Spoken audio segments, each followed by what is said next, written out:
வணக்கம் அன்பர்களே.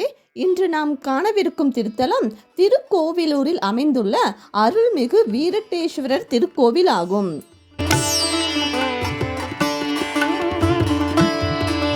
இத்தலமானது தேவாரம் பாடப்பெற்ற நடுநாட்டு தலங்களில் 11வது தலமாகும்.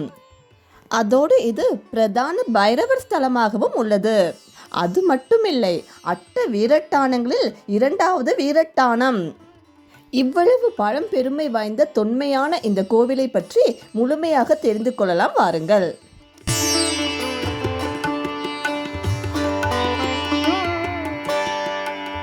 இத்தலத்தில் மூலவர் சிவபெருமான் வீரட்டேஸ்வரர் என்னும் நாமத்தோடும், அம்பாள் பெரிய நாயகி மற்றும் சிவானந்தவல்லி என்னும் நாமத்தோடும் வீற்றிருந்து அருள் பாலிக்கிறார்கள். உற்சவமூர்த்தி அந்தகாசுர வதமூர்த்தி என்னும் நாமத்தோடு அருள் பாலிக்கிறார். இந்த தலத்தில் அப்பர், சுந்தரர், சம்பந்தர் மூவருமே தேவார பதிகம் பாடியுள்ளனர். இப்படியாக இந்த தலத்தோட சிறப்புகளை நம்ம சொல்லிக்கிட்டே போகலாம். சிலவற்றை தெரிந்து கொள்வோம் வாங்க. இத்தலத்திற்கு இறைவன் சுயம்பு மூர்த்தியாக அருள் பாலிக்கிறார். இத்தலத்து விநாயக பெருமானை குறித்து ஔவையார் சீதக்கலப என தொடங்கும் விநாயகர் அகவல் பாடியுள்ளார். அந்தகாசூரனை சிவபெருமான் சம்ஹாரம் செய்த திருத்தலம் இது.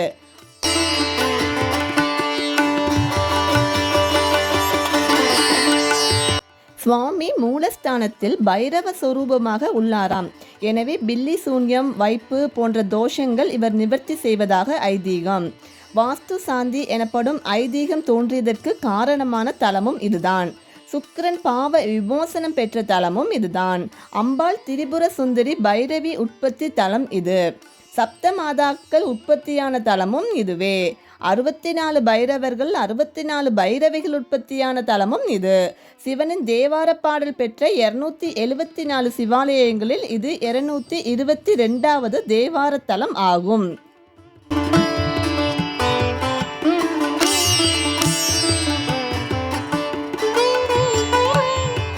சிவபெருமானால் வீரப்போர் நடத்தப்பட்ட 8 தலங்களை தான் அட்ட வீரட்டானம் என்கிறோம்.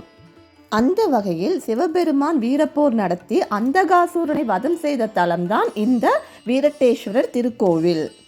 ஒருமுறை பார்வதி தேவி ஈசனின் கண்கள் இரண்டையும் விளையாட்டாக மூடினாராம். ஈசனின் கண்கள் உலகின் ஒளியான சூரியன் சந்திரன் அல்லவா, அதனால் எங்கும் இருள் சூழ்கிறது. அந்த இருளே அசுரனாக மாறுகிறது. அந்தகம் என்பது இருள், அதாவது அஞ்ஞானம் என்று பொருள்.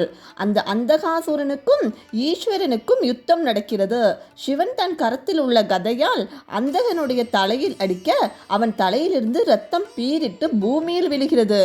ஒவ்வொரு துளி இரத்தத்திலிருந்தும் பல அசுரர்கள் உற்பத்தி ஆகி போர் தொடர்ந்து கொண்டே போயிருக்கிறது. பார்வதி காளி சொரூபம் கொண்டு அந்தகனின் தலையிலிருந்து வெளிப்படும் இரத்த துளிகளை கபாலம் கொண்டு கையிலேந்தி அசுர உற்பத்தியை தடுக்கிறாள்.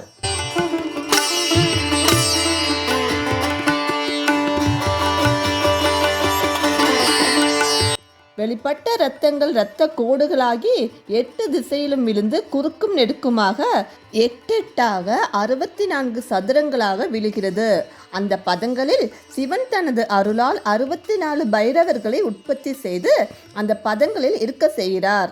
64 பைரவ சக்திகளையும் உற்பத்தி செய்து அசுர உற்பத்தியை தடுத்து அசுரனை வதம் செய்து தேவர்களுக்கு அனுக்கிரகம் செய்கிறார். இதுவே இந்நாளில் வாஸ்து சாந்தி என்று கிரக பிரவேச காலங்களில், வீடு கட்டும் காலங்களிலும் செய்யும் வாஸ்து சாந்தி தோஷ நிவர்த்தி ஆகும்.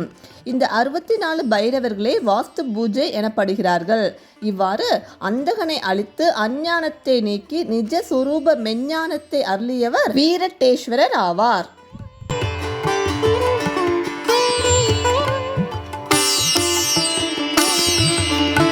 இதில் குறிப்பிடப்பட்டுள்ள 8 தலங்கள் தான் அட்ட வீரட்டானம் என்பது. இத்தல ஈசனை வழிபடுவோருக்கு மன நிம்மதி கிடைக்கும், பூர்வ ஜென்ம பாவங்கள் விலகும், வர்க்க தோஷம் எனப்படும் புத்திர தோஷங்கள் விலகும், பாவ தோஷங்களும் விலகும், காரிய தடைகள் நீங்கும், வீடு கட்டுவதற்கான தடைகள் இத்தலத்தில் வழிபட்டால் நீங்கும். வாஸ்து ஐதீகம் தோன்றியதே இத்தலத்தில்தான் என்பது குறிப்பிடத்தக்கது. சுக்கிரன் சாப விமோசனம் பெற்ற தலம் ஆதலால் திருமண தடை விலகும்.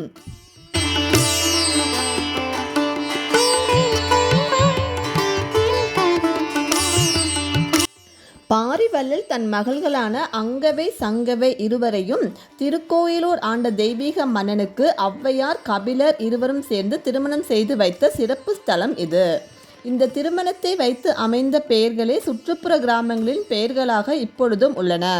அஷ்டபுஜ விஷ்ணு துர்க்கை அம்மன் சாந்த சொரூபியாக இத்தலத்தில் சிரித்த முகத்துடன் இயற்கையாக இருப்பது போலவே இருக்கிறார். இவரை வழிபட்டால் திருமண தடை நீங்குகிறது, கஷ்டங்கள் நீங்கும், வேலைவாய்ப்பு தடை, கல்யாண தடை ஆகியவை விலக விசேஷமாக பிரார்த்தனை செய்து கொள்வது வழக்கமாக உள்ளது.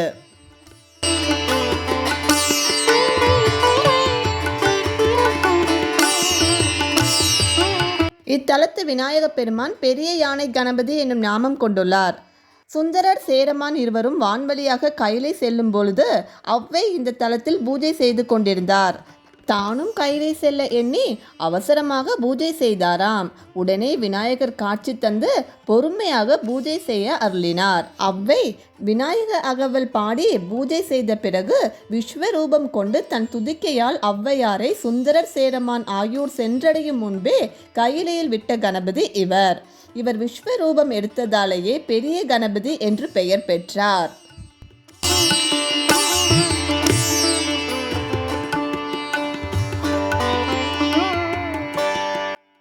சண்முகருக்கும் தனி சன்னதி உள்ளது. முருகப்பெருமான் சூரனை வதம் செய்ததால் ஏற்பட்ட பிரம்மஹத்தி தோஷம் நீங்க அம்பாளின் வழிகாட்டுதலின்படி சிவபூஜை செய்த ஸ்தலம் இதுவாகும். இத்தல முருகப்பெருமான் மீது அருணகிரிநாதர் திருப்புகழ் பாடியுள்ளார்.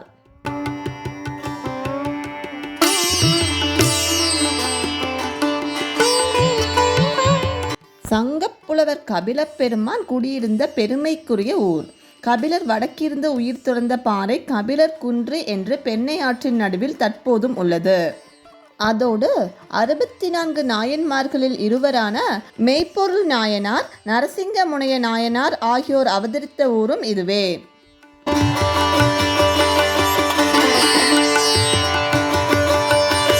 கோவிலின் சிறப்புகளை கேட்கவே மலைப்பாக உள்ளதல்லவா? இத்தனை சிறப்பு மிக்க இந்த கோவிலுக்கு நாம் ஒரு முறை சென்று வந்தாலே அது நம் வாழ்வில் செய்த பெரும் பாக்கியமாகும். இப்பொழுது கோவில் எங்கு அமைந்துள்ளது, எப்படி செல்வது என்பதை வரைபடத்தின் மூலம் தெளிவாக பார்க்கலாம். இந்த திருக்கோவிலூர் கள்ளக்குறிச்சி மாவட்டத்தில் இருக்குது. கள்ளக்குறிச்சியிலிருந்து 45 கிலோமீட்டர், சரியாக சொல்ல வேண்டுமென்றால் திருவண்ணாமலைக்கும் விழுப்புரத்திற்கும் இடையில் உள்ளது. திருவண்ணாமலையிலிருந்து 35 கிலோமீட்டர் தொலைவிலும் விழுப்புரத்திலிருந்து 36 கிலோமீட்டர் தொலைவிலும் அமைந்துள்ளது. சென்னையிலிருந்து திருக்கோவிலூருக்கு நேரடியாக பேருந்து வசதிகள் உள்ளது. சென்னையிலிருந்து 205 கிலோமீட்டர் தொலைவு. திருக்கோவிலூர் பேருந்து நிலையத்திலிருந்து 1.5 கிலோமீட்டர் தொலைவில் கீழையூர் என்ற பகுதியில் கோவில் அமைந்துள்ளது. ஆட்டோ வசதி உள்ளது. நடந்து செல்பவர்கள் நடந்தும் செல்லலாம். திருக்கோவிலூர் பேருந்து நிலையத்திற்கு அருகிலேயே பிரசித்தி பெற்ற 108 வைணவ திவ்ய தேசங்களில் ஒன்றான உலகளந்த பெருமாள் கோவிலும் அமைந்துள்ளது. அக்கோவிலை பற்றிய வீடியோ ஏற்கனவே நம் சேனலில் பதிவிட்டுள்ளேன். அதனுடைய லிங்க் டிஸ்கிரிப்ஷனில் தந்துள்ளேன். அதுவும் மிகவும் தொன்மையான தலம். எனவே வாய்ப்பு கிடைக்கும் பொழுது ஈசனையும் பெருமாளையும் ஒன்றே சென்று தரிசித்து இருவரின் அருளையும் பெற்று வளமுடன் வாழுங்கள்.